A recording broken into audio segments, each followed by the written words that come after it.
Your car does not store every fault immediately. It follows a process called the DTC state machine. At first, everything is normal. No fault is detected and the ECU keeps monitoring the system.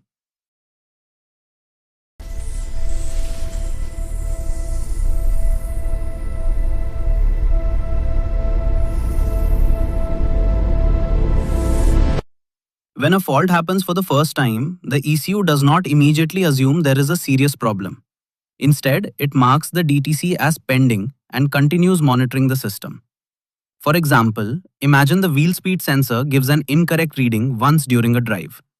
This could happen because of water, dirt, a loose connector, or a temporary electrical issue.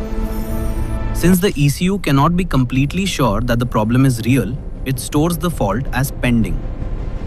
Now suppose the vehicle is driven again on another trip and the same wheel speed sensor fails again. At this point, the ECU recognizes that this is not just a temporary glitch. The same problem has happened multiple times. So the ECU changes the DTC status from pending to confirmed. Once the DTC becomes confirmed, the ECU now considers the fault to be valid and important. A warning light may turn on in the dashboard, such as the ABS light or check engine light, depending on the affected system. The ECU may also store freeze frame data. Freeze frame data is a snapshot of vehicle conditions at the exact moment when the fault occurred. This can include wheel speed, vehicle speed, engine RPM, battery voltage, coolant temperature, and other important sensor values.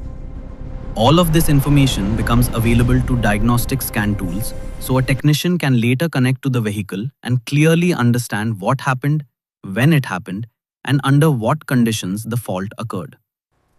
Running the systems check now.